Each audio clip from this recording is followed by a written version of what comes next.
Hey guys, Simpson here at Simpson Vlogs, and welcome to another explained video here on the channel Simpson Vlogs. Before we get into it, as you can see from the title, from the thumbnail, this is going to be a complicated and long video. So sit back, grab a snack, grab a drink, kick your feet up, most importantly, have fun. And if you want to take breaks after each part, because it's going to be in parts, I don't blame you. There's a lot for me to remember, so there's going to be a bit cuts. I'm going to tell you before we start.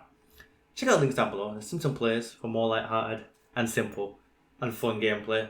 And there's also TikTok, Instagram, Rizzle and Twitter for the lovely faces to continue to enjoy.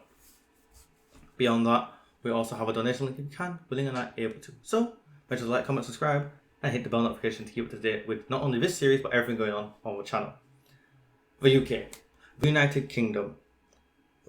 One of the most complicated and long versed in history nations on this earth. Without the United Kingdom's existence, the United States wouldn't exist as it currently does. Canada wouldn't exist. South Africa, Australia wouldn't exist. Definitely wouldn't exist. New Zealand, India wouldn't be the way it is. The world has been shaped by this little island here in the North Sea. Now, this video is not explaining the entire history of the United Kingdom because that is too long. That is something that takes several parts and maybe something we tackle later on down the line. This video is specifically on about how this nation came to be about from a bunch of other nations. England, Scotland, Wales, Ireland, and of course, the separation between Ireland and Northern Ireland. How did the UK come to be? Well, I'm going to answer that question for you. We have to go all the way back to the start of the show though.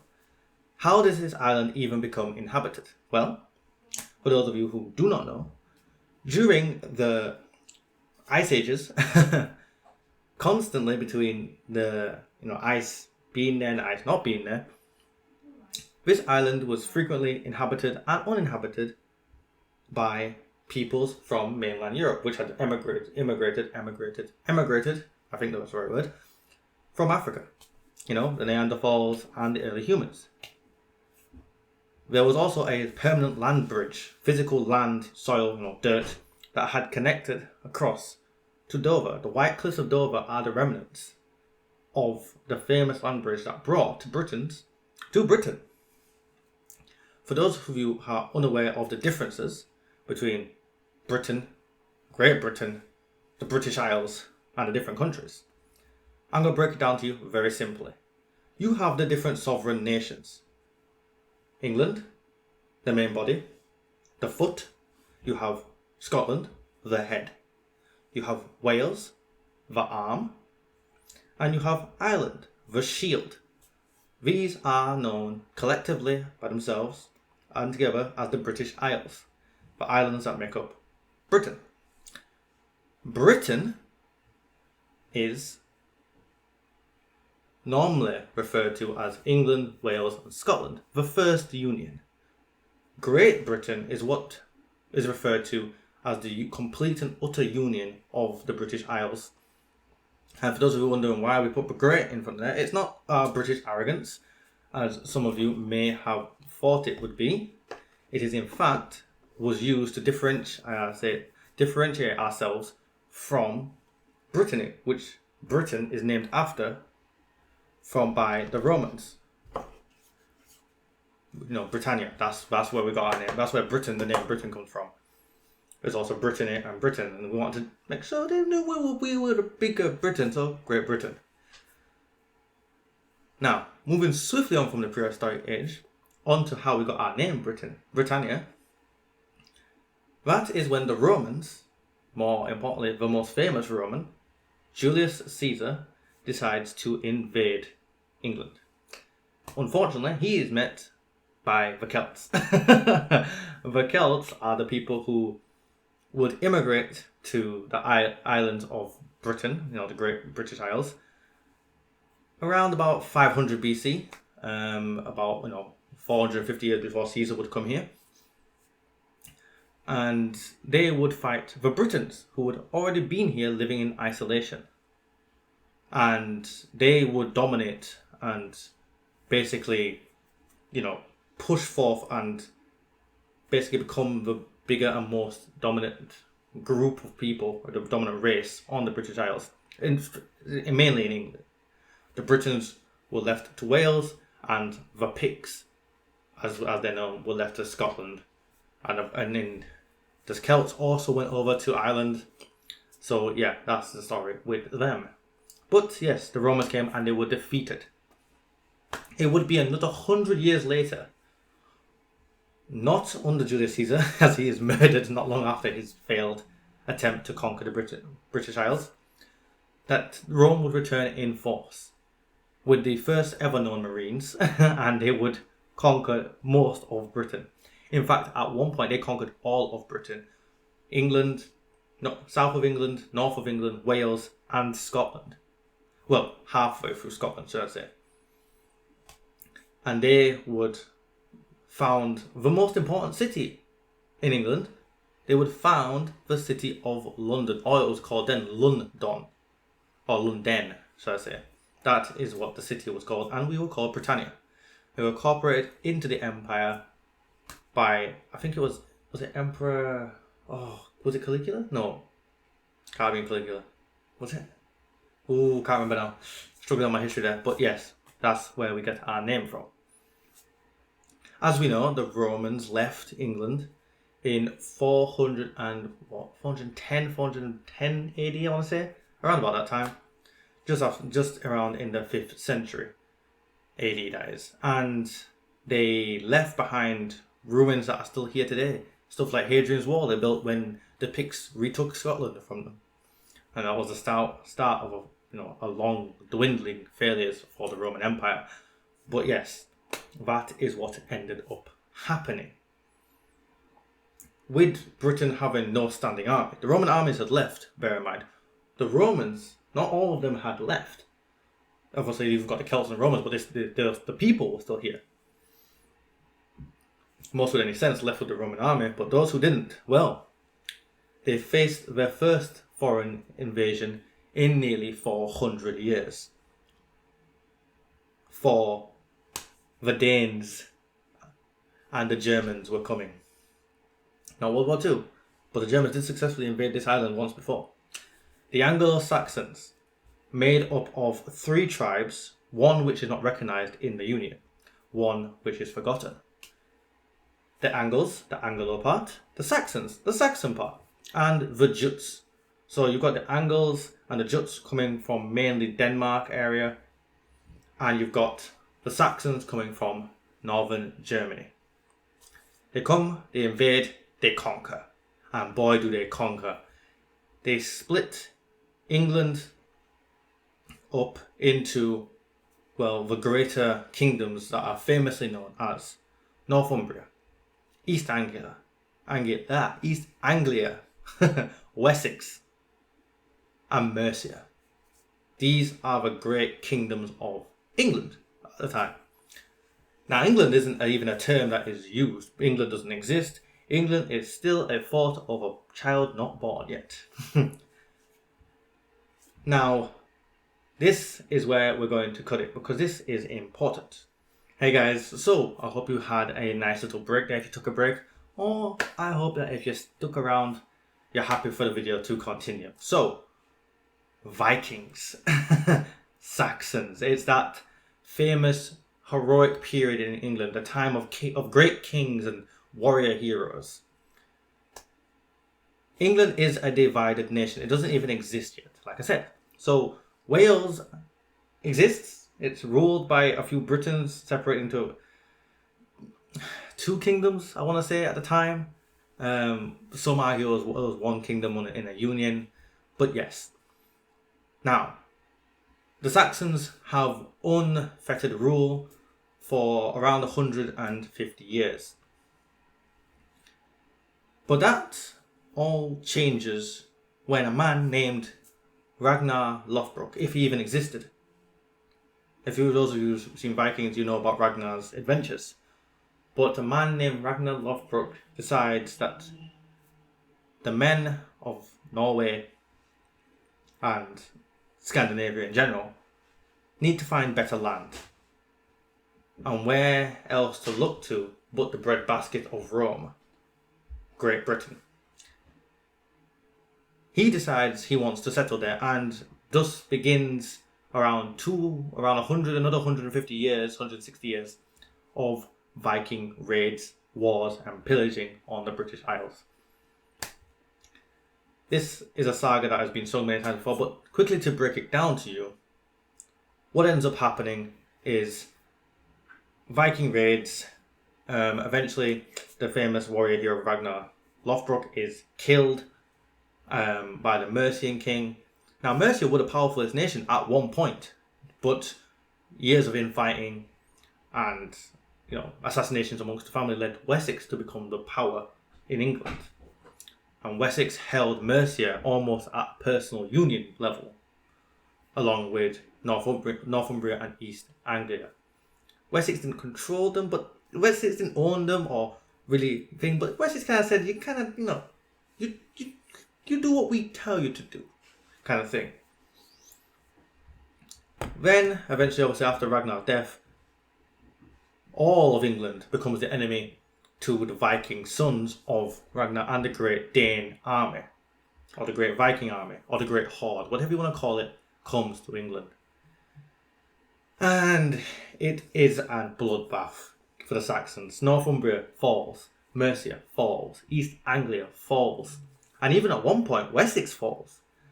Wessex manages to get it together when the Vikings' army splits, and they retake the capital of Wessex, and King Alfred the Great, as he's known,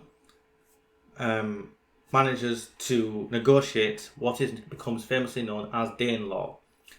Everything north of London can be controlled by Vikings, and Christian Saxons and pagan Danes or Vikings or Norsemen can all be legally held the same in their law. But in Wessex, Saxon law remains, and only Christians are seen as equals to each other. Now, what ends up happening is after the sons of Ragnar die off or are killed in battle, and petty fighting between the Vikings themselves, is that Alfred hatches the plan to unite England. It is not until his son comes to power, Athelstan, that this can take place. However,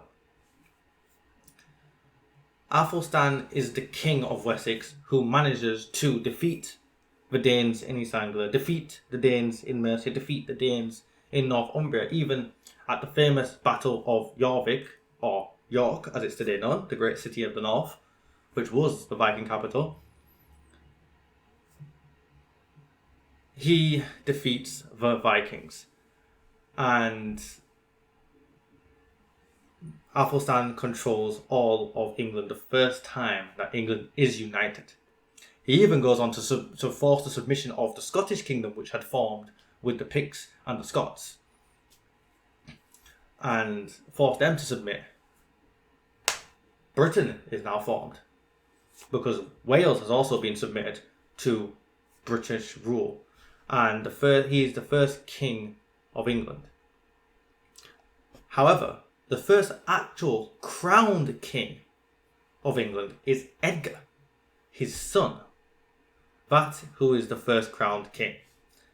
Now the Saxons continue to rule in peace until the Norsemen come back to bite. Not long after Westminster Abbey, the famous church, is completed, the year after 1066, a Viking kind of returns in the form of William of Normandy. The Battle of Hastings happens, and a new king is crowned. So we're going to go fast forward to the medieval era, and I'll explain how things kind of fall apart and fall back together again for England and the Union of Britain. Right guys, if you have stuck around for this long and you're back, let me briefly gloss over the medieval chaotic period of England. That was the medieval ages. So the early medieval ages from 1200 to 1500 AD are plagued with civil war and strife in England, and glory and failure. Norman rule starts off amazing. They build the Tower of London. They paint the Bjork's tapestry, which depicts, the 1066 Battle of Hastings. The only reason we know exactly what happened is because of its immaculate detail. Although it's probably painted from the side that were the victors, after all. The dead do not speak. The Tower of London is started and completed, and the first ever national census of any country is done. That is that detailed. The Domesday Book, which is still legally valid to this day here in England. We know who the people were that lived in England. The ones who were, chartered properly. Oxford University was founded, and it is a glorious period for England. The city of London gets to 30,000 people. And at the time, that's a big number. London is a big city at the time. Things are going well. Then things start to go a bit wrong. You get the Crusades. After the Crusades, you get civil war. After the Civil War, you get, the first charter of human civil rights of its kind, the Magna Carta. A famous thing that happens here in England. You get more war. Wales frees itself and then is reconquered. Scotland is invaded again, and the famous saga of William Wallace plays out. But in the end, England wins. Then you get famine and more civil war. Then you get the 100 Years' War with France. More civil war after that. The medieval ages for England was chaotic, to say the least.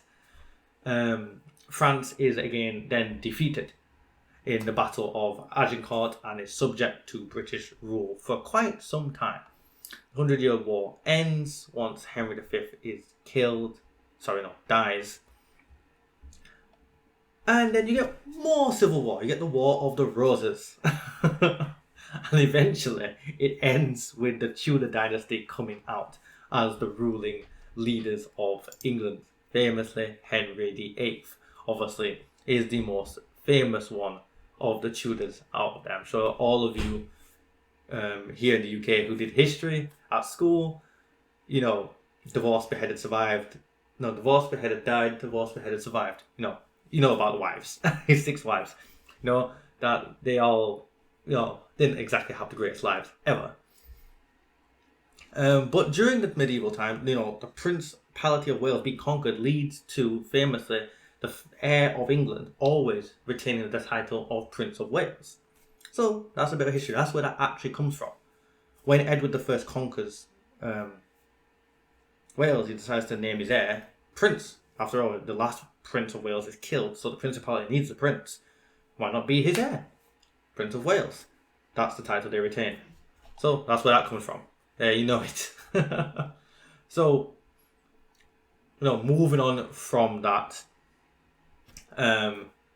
it is interesting. A lot of interesting things happen because, you got a lot of stuff going on with Henry VIII being who he is and being England. England's a very rich country. So a lot of political things happen with the church, with the Pope and stuff.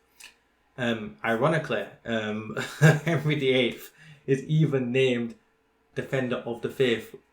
And that's funny because he obviously goes on to create the Church of England, which breaks away from Catholicism and Protestantism, becomes the faith in England. So that's very interesting. And for the first time ever, it's officially named in, as an act, as a signature that England and Wales are unified. They are unified. They are a unified nation that belong together. So now you kind of see Britain becoming a thing. Okay? Ireland is kind of conquered as well by Britain.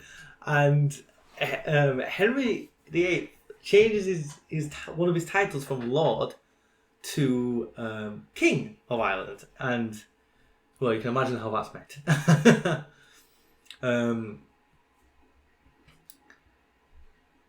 With that, we get the first ever crowned woman monarch in her own right. Obviously, we get Elizabeth I, and that is interesting for that sort of thing. It changes history a bit, because obviously with her, Elizabeth I, we get Elizabeth II, then we get Victoria. So that's interesting on that front there. But that doesn't really tell you how we get to the full unionship. Well, what ends up happening is that because of the relation to Scotland,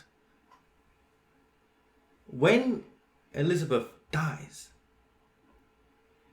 it is, in fact, the Scottish king, because of his relation to her, becomes James I. He was James the sixth of Scotland. He becomes James I of England, finally uniting the two kingdoms. So you've got Principality, you've got a kingdom, and you've got another kingdom. Now you have Great Britain. For the first time, the Union flag is adopted in 1606. And wow, England is starting to become not just a European power, it becomes a global power, because from then on, you get England sending out expeditions to North America. You get the first ever Bible published in English. You're starting to see Britain becoming that power that it historically becomes. And from then on, it's almost smooth sailing. It looks, things are all good. But of course, like the medieval period, we get civil war again. Sounds a bit like another country we know. Well, what other country is kind of like famously goes to war with itself? Is it France? Is it France?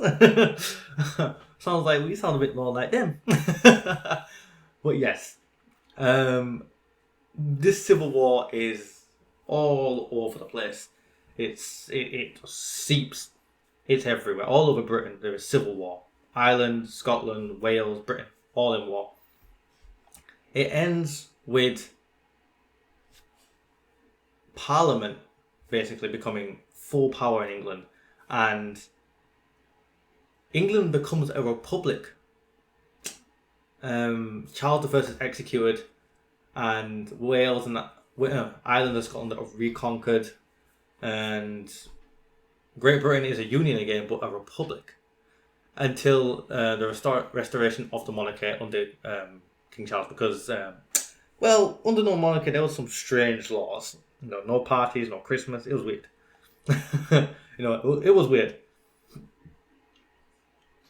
And there you have it. So that is how we get to 1707.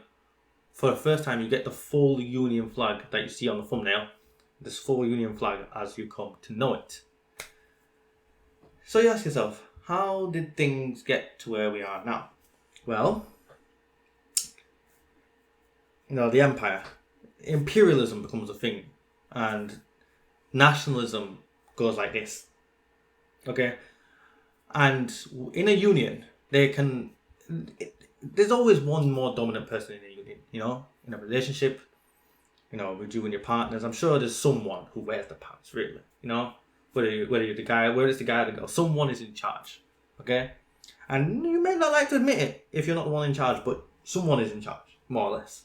You make decisions together if you're a good relationship, in my opinion, but there's somebody who's got a bit more say in how things get done. Even if it's you because you let them, they do. Okay? Just admit it, they do.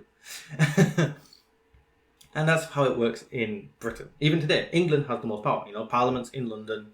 There's not equal powers between Wales, Northern Ireland, Scotland, and England. It's not. It's English Parliament. It's in London.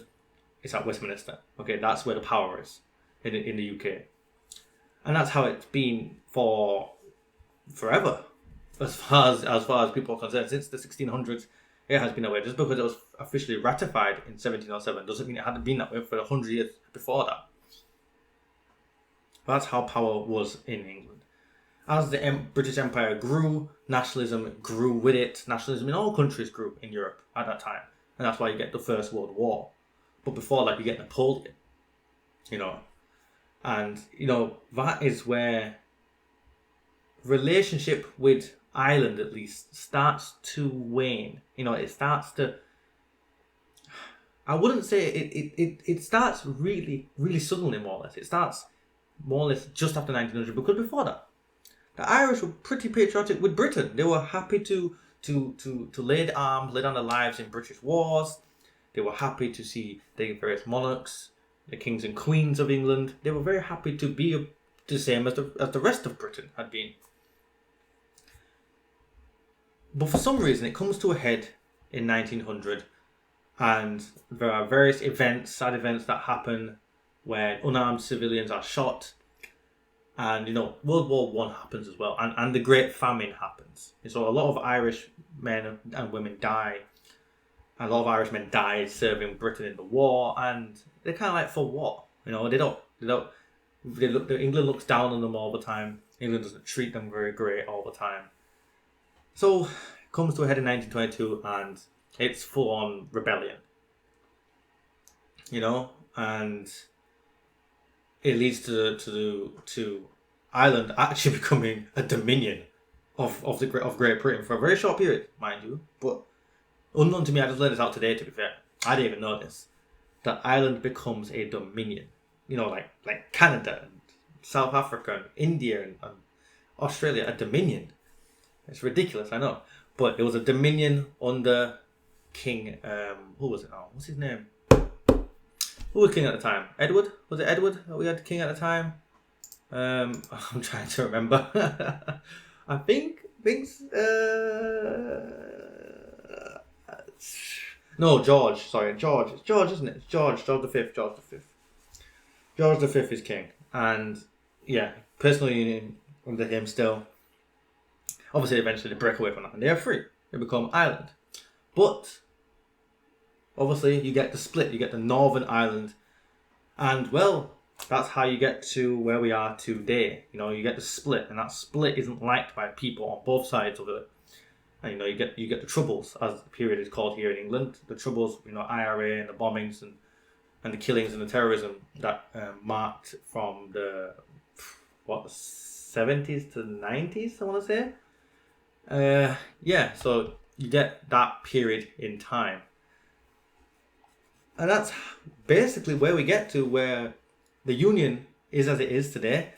And it's more or less been the same for the last 400 years. I know most of Ireland's broken off, but Ireland's still there. So yeah, now you know the history of UK and how it came to be. Hope you found that interesting. Maybe one day I will go into great depth about the various events, but that's going to have to be split up into several videos, about this period, that period, and this period, that what actually happened, because I just glossed over a whole heap of important stuff there.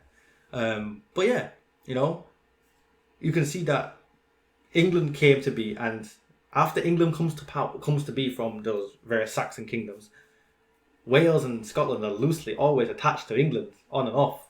It's like a ex you can't get rid of. England just keeps coming back for you.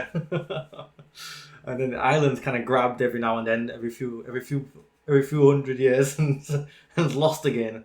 But yeah, that's what ends up happening. Obviously nowadays, Ireland is never going to come back to the Union. I don't see Northern Ireland leaving, nor Wales. Scotland has danced with it 3 times nearly now. They're looking for a third. Is it a second referendum? Class? Oh, it's a third referendum. I think they're looking for a second referendum on their independence. I don't think the Scottish people actually want it. Their government and their leaders might, but I don't think the Scottish people actually want it. But the Union is in danger. We can't just be lackadaisical about it. And I personally like the Union. I like being British, not English. I like being British. I like being this union we have. with Ireland together. I would love for Ireland to be part of the Union. We'd all be one big happy bunch of islands. But we're not. And that's the way. So for those of you who didn't know, I hope you did find this informative and interesting on how the island you live on or don't live on became a group collected under the great name of Great Britain. So make sure to like, comment, and subscribe down below. Hit the bell notification to keep up to everything on this channel. And boy, this was a long video. I hope you enjoyed it. Peace, guys.